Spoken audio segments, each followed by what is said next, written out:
You bet I'm taking it. You know, when you look back at what's been happening in the state and what's been happening around the country, though, this big swing where people have registered, voters have registered their displeasure with how things have been going. They've done that in Massachusetts. They've done it in New Jersey. They've done it in Virginia, or across the board on these things. Do you think that trend continues into the 2010 national elections for Congress, or do you think that this is something that swings one direction and then comes back towards another? I mean, politics tends to bounce back and forth from one side to the next. But I think this is a philosophical swing and not a partisan swing. Because I think if there are moderate Democrats who say, listen, we've got to focus on spending now and reduce spending, I think those folks will win. The same way Republicans who talk about that will win. I think that's what we saw in my election in New Jersey. Because let's face it, we have 700,000 more Democrats than Republicans in New Jersey. A Republican hadn't been elected in 12 years statewide.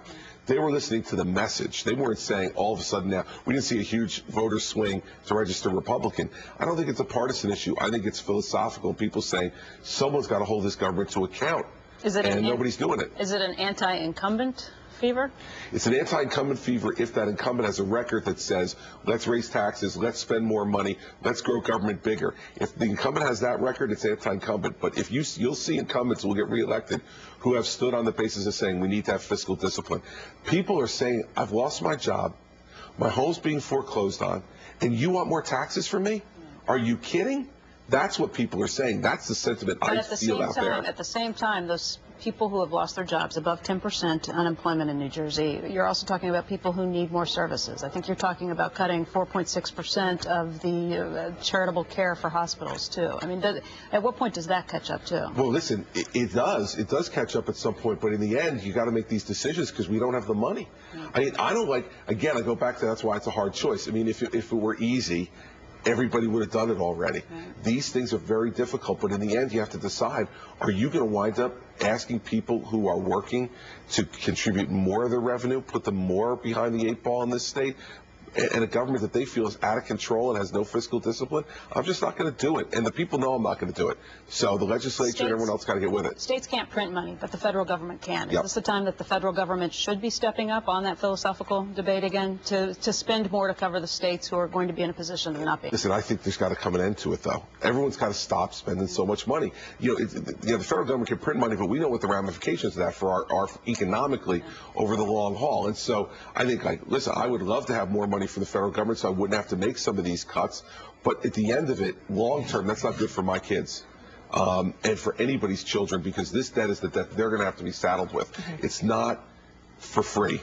And that's what people have to understand. Well, it's going to be interesting to watch if, as stimulus dies down and policy is removed, if we go back into recession, there's going to be pressure to pass not just one more jobs bill, but several more jobs bills, right? Sure. And that's money you're going to want. Well, listen, of course there is, but, you have to decide, where do we want job stimulus to grow? If you continue to give money to the public sector, do you want to continue to grow public sector jobs? We now have more people who are in public sector unions than in private sector unions, okay? So at what point, I would rather, if we're going to have a jobs bill, we're going to stimulate growth, I'd rather have his business growing, so that we can grow private sector jobs that are going to contribute to the economy. So that's the real question, Carl, is not do we need to have job growth? Of course we do.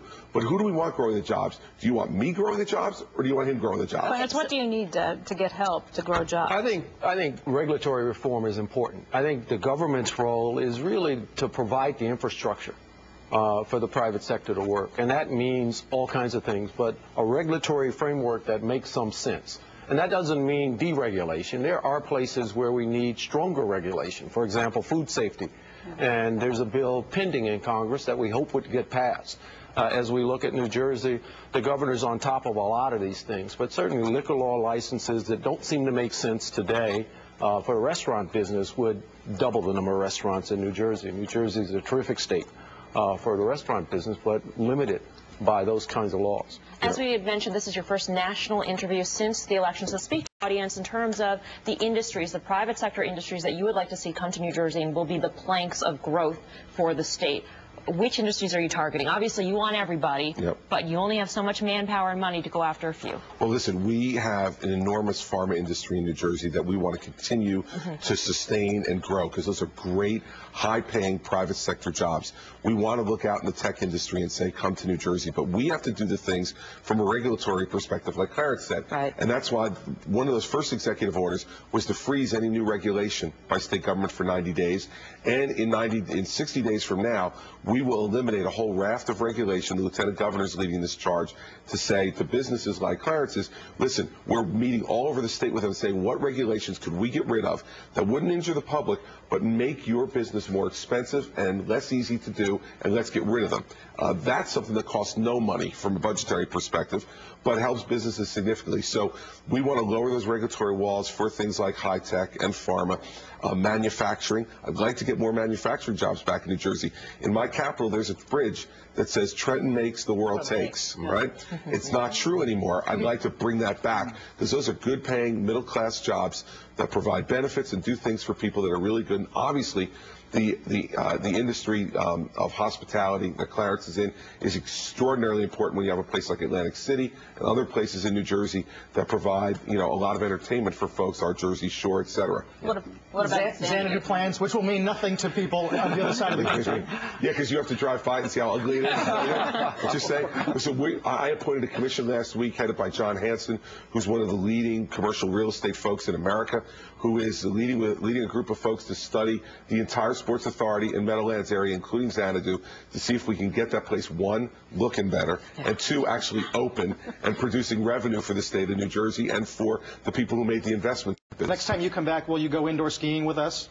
Have you been in that place?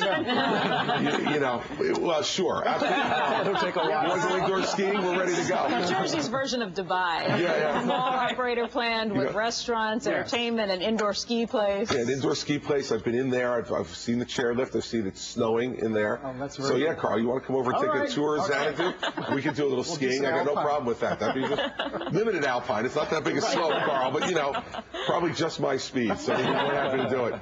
Thank you very much, Governor. We appreciate it. Thanks for having me. I'll be happy to come back anytime. Okay. And if you missed it, an exclamation point